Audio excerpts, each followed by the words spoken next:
बिस्मिल्लाहिर्रहमानिर्रहीम। अस्सलामु अलैकुम।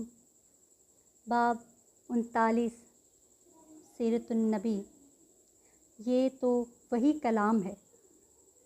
उसके बाद हज़रत जाफ़र ने कहा, अल्लाह के रसूल ने हमें नमाज का हुक्म दिया है और ज़कात अदा करने का हुक्म दिया है। उस वक्त हज़रत उमर बिन आस ने नजाशी को भड़काने के लिए उससे कहा, ये लोग इब्ने मरियम यानी ईसा के बारे में आपसे मुख्तलिफ़ अक़ीदा रखते हैं, ये उन्हें अल्लाह का बेटा नहीं मानते।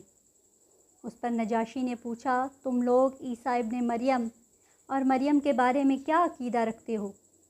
हज़रत जाफ़र ने कहा, उनके बारे में हम वही कहते हैं जो अल्लाह ताला फ़रमाता है, यानी कि वो रूह अल्लाह और कलमतुल्लाह हैं और कवारी मरियम के बतन से पैदा हुए हैं। फिर हज़रत जाफ़र बिन अबी तालिब ने बादशाह के दरबार में ये तकरीर की, ए बादशाह, हम एक गुमराह कौम थे, पत्थरों को पूजते थे, मुर्दार जानवरों का गोश्त खाते थे, बेहयाई के काम करते थे, रिश्तेदारों के हकूक़ ग़स्ब करते थे, पड़ोसियों के साथ बुरा सलूक करते थे। हमारा हर ताकतवर आदमी कमज़ोर को दबा लेता था। ये थी हमारी हालत। फिर अल्लाह ताला ने हम में से इसी तरह एक रसूल भेजा, जैसा कि हमसे पहले लोगों में रसूल भेजे जाते रहे हैं। ये रसूल हम ही में से हैं। हम इनका हसब नसब, इनकी सच्चाई और पाक दामनी अच्छी तरह जानते हैं। उन्होंने हमें अल्लाह ताला की तरफ बुलाया कि हम उसे एक जानें, उसकी इबादत करें, और ये कि अल्लाह के सिवा जिन पत्थरों और बुतों को हमारे बाप दादा पूजते चले आए हैं, हम उन्हें छोड़ दें। उन्होंने हमें हुक्म दिया कि हम सिर्फ़ अल्लाह ताला की इबादत करें, नमाज़ पढ़ें, ज़कात दें, रोज़े रखें। उन्होंने हमें सच बोलने, ईमानत पूरी करने, रिश्तेदारों की खबरगिरी करने, पड़ोसियों से अच्छा सलूक करने, बुराइयों और खून बहाने से बचने और बदकारी से दूर रहने का हुक्म दिया। इसी तरह गंदगी बातें करने, यतीम का माल खाने और घरों में बैठने वाली औरतों पर तोहमत लगाने से मना फरमाया। हमने उनकी तस्दीक की, उन पर ईमान लाए और जो तालीमात वो लेकर आए इनकी पैरवी की। बस इस बात पर हमारी कौम हमारी दुश्मन बन गई ताकि हमें फिर पत्थरों की पूजा पर मजबूर कर सकें। उन लोगों ने हम पर बड़े बड़े जुल्म किए, नए से नए जुल्म ढाए, हमें हर तरह तंग किया। आखिरकार जब उनका जुल्म हद से बढ़ गया और ये हमारे दीन के रास्ते में रुकावट बन गए, तो हम आपकी सरज़मीन की तरफ निकल पड़े। हमने दूसरों के मुकाबले में आपको पसंद किया। हम तो यहाँ ये उम्मीद लेकर आए हैं कि आपके मुल्क में हम पर जुल्म नहीं होगा।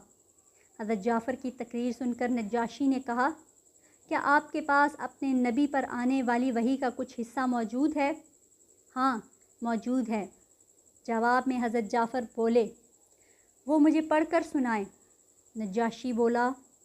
उस पर उन्होंने कुरान करीम से सूरह मरियम की चंद इब्तदाई आयात पढ़ीं। आयात सुनकर नजाशी और उसके दरबारियों की आंखों में आंसू आ गए। नजाशी बोला, हमें कुछ और आयात सुनाओ। इस पर हज़रत जाफ़र ने कुछ और आयात सुनाई। तब नजाशी ने कहा, अल्लाह की कसम, ये तो वही कलाम है जो हज़रत ईसा लेकर आए थे। खुदा की कसम, मैं इन लोगों को तुम्हारे हवाले नहीं करूँगा। इस तरह कुरैशी वफ़द नाकाम लौटा। दूसरी तरफ मक्का के मुसलमान इसी तरह घाटी शेब अबी तालिब में मुकीम थे। वो इसमें 3 साल तक रहे।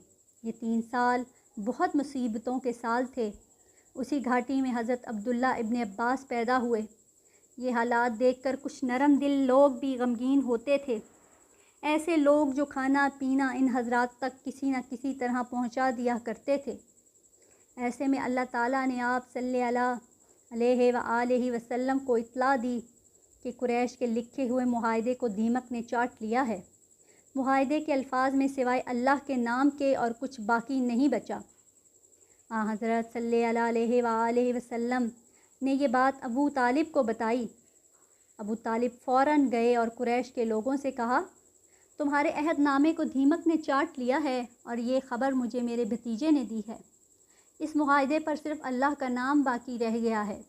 अगर बात इसी तरह है जैसे कि मेरे भतीजे ने बताया है तो मामला ख़त्म हो जाता है, लेकिन अगर तुम अब भी बाज ना आए तो फिर सुन लो, अल्लाह की कसम, जब तक हम में आखिरी आदमी भी बाकी है उस वक्त तक हम मोहम्मद सल्लल्लाहु अलैहि वसल्लम को तुम्हारे हवाले नहीं करेंगे। ये सुनकर कुरैश ने कहा, हमें तुम्हारी बात मंजूर है, हम मुआहदे को देख लेते हैं। उन्होंने मुआहदा मंगवाया। उसको वाकई दीमक चाट चुकी थी, सिर्फ़ अल्लाह का नाम बाकी था। इस तरह मुशरिक इस मुआहदे से बाज आ गए। ये मुआहदा जिस शख्स ने लिखा था उसका हाथ छल हो गया था। मुआहदे का ये हाल देखने के बाद कुरैशी लोग शेब अबी तालिब पहुँचे। उन्होंने नबी करीम सल्लल्लाहु अलैहि वसल्लम और आपके साथियों से कहा, आप अपने अपने घरों में आ जाएं, वो मुआहदा अब ख़त्म हो गया है। इस तरह 3 साल बाद नबी अकरम सल्लल्लाहु अलैहि वसल्लम और आपके साथी अपने घरों को लौट आए और जुल्म का ये बाब बंद हुआ। इस वाक़े के बाद निजरान का एक वक्त आप सल्लल्लाहु अलैहि वसल्लम की खिदमत में हाजिर हुआ। ये लोग ईसाई थे। नजरान इनकी बस्ती का नाम था।